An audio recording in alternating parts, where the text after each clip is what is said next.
Assalamualaikum warahmatullahi wabarakatuh. Perkenalkan nama saya Giska Lutfia Sandra dengan NIM 240421113 ingin menjelaskan tentang konsep dasar ekonomi. Yang pertama, konsep ekonomi.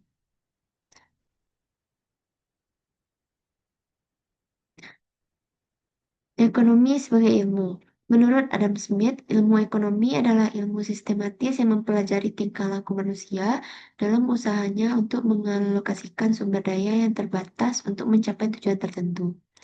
Dan menurut Abraham Maslow, ilmu ekonomi adalah salah satu bidang pengkajian di mana ilmu ini mencoba untuk menyelesaikan masalah atas keperluan manusia melalui berbagai sumber ekonomi yang sudah ada berdasarkan kepada teori dan prinsip tertentu dalam suatu sistem ekonomi yang sudah dianggap efektif dan efisien.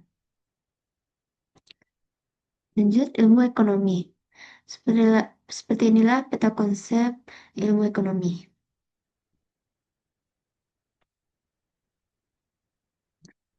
Lanjut, tujuan dan sasaran penelitian. Yang pertama, ilmu ekonomi deskriptif fokus pada pengumpulan fakta ekonomi. Yang kedua, ilmu ekonomi teori menjelaskan bagaimana sistem ekonomi bekerja dan mengapa. Yang ketiga adalah ilmu ekonomi terapan, menggunakan teori untuk mengatasi masalah ekonomi praktis.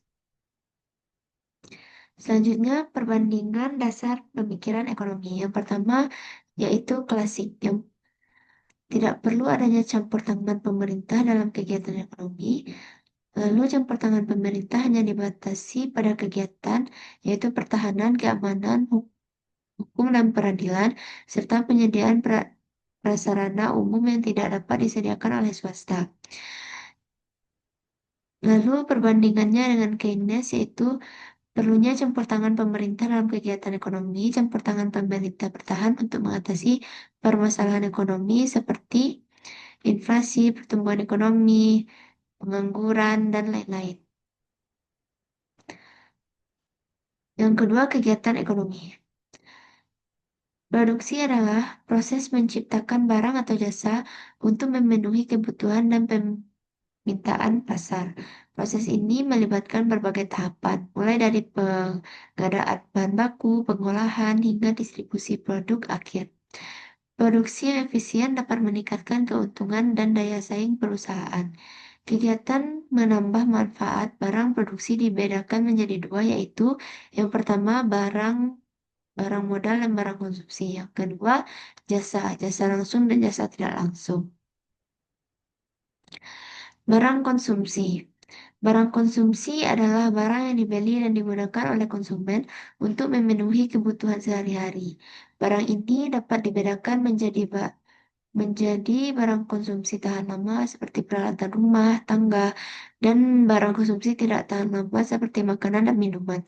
Ketersediaan barang konsumsi yang cukup sangat penting untuk menjaga kesejahteraan masyarakat. Lanjut, barang modal. Barang modal adalah barang yang digunakan untuk menghasilkan barang berikutnya. Jasa yang langsung dapat memenuhi kebutuhan, yaitu dokter dan film. Jasa yang tidak langsung memenuhi kebutuhan, yaitu kurir dan bank. Distribusi. Distribusi adalah penyaluran atau penyampaian barang dan jasa dari produsen ke konsumen. Proses penyaluran distribusi dapat dibagi menjadi dua kelompok, yaitu yang pertama distribusi langsung adalah proses penyaluran barang dan jasa langsung dari produsen ke konsumen. Yang kedua, distribusi tidak langsung adalah proses penyaluran barang dan jasa dari produsen ke konsumen dengan perantara. Lanjut, konsumsi. Konsumsi adalah suatu kegiatan yang bertujuan mengurangi dan menghabiskan daya guna suatu benda, baik berupa barang maupun jasa. Untuk memenuhi kebutuhan dan kepuasan secara langsung, konsumsi dapat dibagi menjadi dua kelompok, yaitu yang pertama, konsumsi langsung adalah pengkonsumsian barang dan jasa untuk memenuhi kebutuhannya.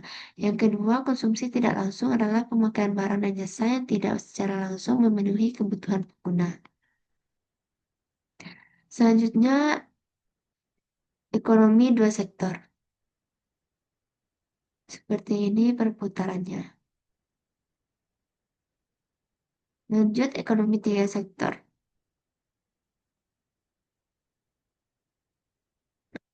Sekian eh, hasil presentasi saya. Jika ada kata-kata yang salah, mohon dimaafkan. Wabillahi taufiq wal hidayah. Assalamualaikum warahmatullahi wabarakatuh.